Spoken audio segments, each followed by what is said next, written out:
Welcome back to BCN news. Nellore జిల్లా గూడూరు పట్టణంలో 5 కేంద్రాల్లో జూనియర్ ఇంటర్ పరీక్షలు ప్రశాంతంగా ప్రారంభమయ్యాయి. పరీక్షా కేంద్రాల వద్దకు విద్యార్థులతో పాటు తల్లిదండ్రులు వచ్చి వారికి మనోధైర్యాన్ని నింపారు.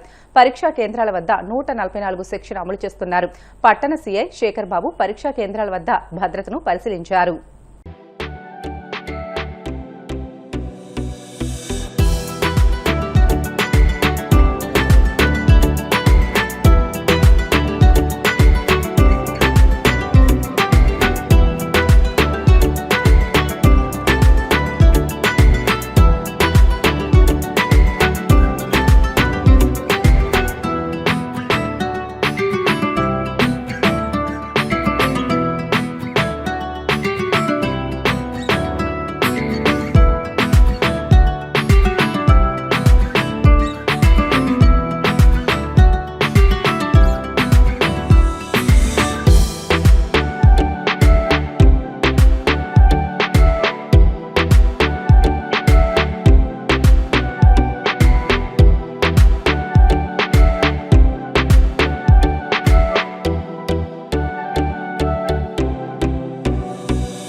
ఏలూరు జిల్లా భీముడోలో 2 పరీక్షా కేంద్రాల్లో ఇంటర్ మొదటి సంవత్సర పరీక్షలు ప్రశాంతంగా ప్రారంభమయ్యాయి.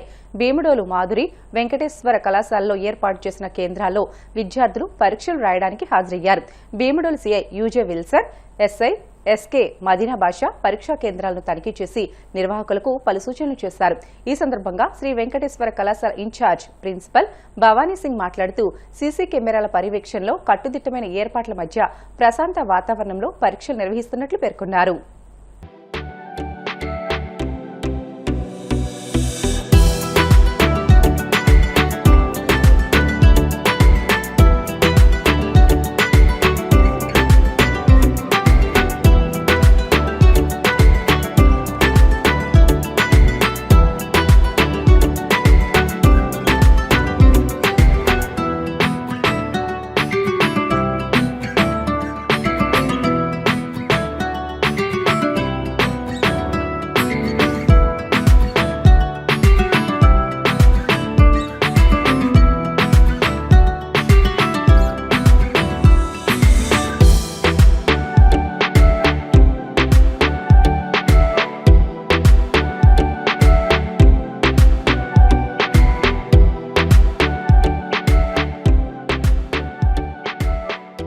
Junior college Bhimadolu first year ఇవాళ 313 మంది రాస్తున్నారు. తెలుగు 1 ప్లస్ జిఎఫ్సి అంటే వొకేషనల్ సబ్జెక్ట్ కలిపి 313 మంది రాస్తున్నారు. అంతా కూడా చాలా బోర్డు వారు చెప్పినట్టుగానే మొత్తం అన్ని సౌకర్యాలు కూడా ఏర్పాటు చేసి అన్ని చర్యలు ముందస్తుగా తీసుకుని ఎగ్జామ్ కండక్ట్ చేయడం జరుగుతుంది. పిల్లలు మొత్తం మనకి భీముడోలు మాధురి కాలేజీ నుంచి మిగతా ద్వారకాతరుల స్కూల్ పేరు నుంచి ఇలాగా మిగతా 4-5 కాలేజీల నుంచి మనకి పిల్లలంతా కూడా ఏర్పాటు చేయడం జరిగింది. వాళ్ళందరూ కూడా అందరూ కూడా ఇప్పుడే లోనికి వెళ్ళడం కూడా జరిగింది. సీసీ కెమెరా పర్యవేక్షణలో బోర్డు వారు ఏ విధమైన సూచనలు చేశారో అదే సూచనలతో మనం ఎగ్జామ్ ని కండక్ట్ చేయడం జరుగుతుంది. అంతా కూడా ఎగ్జామ్ అంతా సజావుగా సాగుతుందని చెప్పి తెలియజేసుకుంటాం. కలియుగ ప్రత్యక్ష దైవం తిరుమల శ్రీ వెంకటేశ్వర స్వామివారిని మంత్రి అచ్చెన్నాయుడు దర్శించుకున్నారు. వీఐపీ విరామ దర్శన సమయంలో స్వామివారి సేవలో పాల్గొని మొక్కులు చెల్లించుకున్నారు. దర్శనానంతరం వీరికి రంగనాయకుల మండపంలో వేద పండితులు వేద ఆశీర్వచనం అందించగా ఆలయ అధికారులు స్వామివారి తీర్థ ప్రసాదాలు అందజేసి పట్టు వస్త్రంతో సత్కరించారు.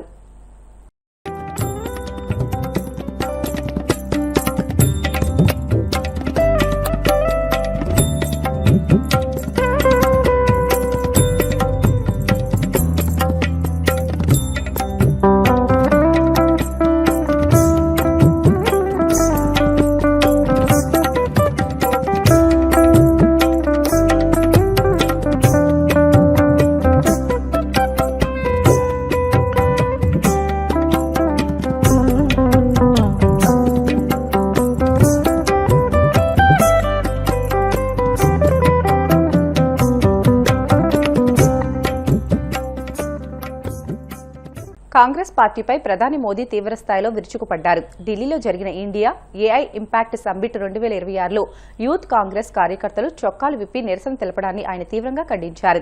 దేశంలోనే అత్యంత పురాతన పార్టీ అయిన కాంగ్రెస్ సైద్ధాంతికంగా దివాలా తీసిందని ఈ ఘటన స్పష్టం చేస్తుందని మీరట్లో జరిగిన ఓ బహిరంగ సభలో విమర్శించారు. దేశం పరువు తీసిన వారిని విమర్శించాల్సింది పోయి కాంగ్రెస్ అగ్రనేతలు ఆ నిరసనకారులను ప్రశంసించడం దురదృష్టకరమని మోదీ వ్యాఖ్యానించారు. कांग्रेस के नेताओं को मोदी से नफरत है. ये लोग मेरी कब्र खोदना चाहते हैं. मेरी मां को गाली देने से भी उनको कोई परहेज नहीं है. उन्हें भाजपा से विरोध है, उन्हें एनडीए से विरोध है. ठीक है, आपकी राजनीति में यही करना जरूरी है. चलो भाई, समझ सकते हैं, हम इसको भी सहन कर लेंगे.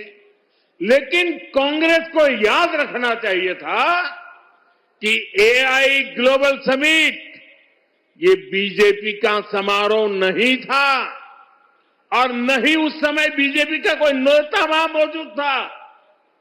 ये देश का कार्यक्रम था, देश के सम्मान का कार्यक्रम था. देश के लोगों के पसीने से. लेकिन कांग्रेस ने परसों सारी मर्यादाएं तोड़ दी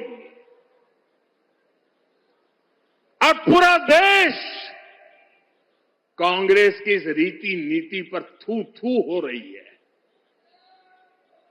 लेकिन दुर्भाग्य देखिए, इतनी पुरानी पार्टी के नेता लाजने के बजाय गाजते हैं.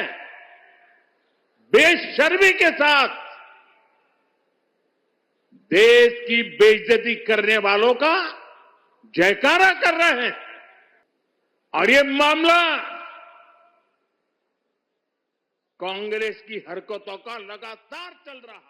వార్తలు ముగించే ముందు ముఖ్యాంశాలు మరొకసారి.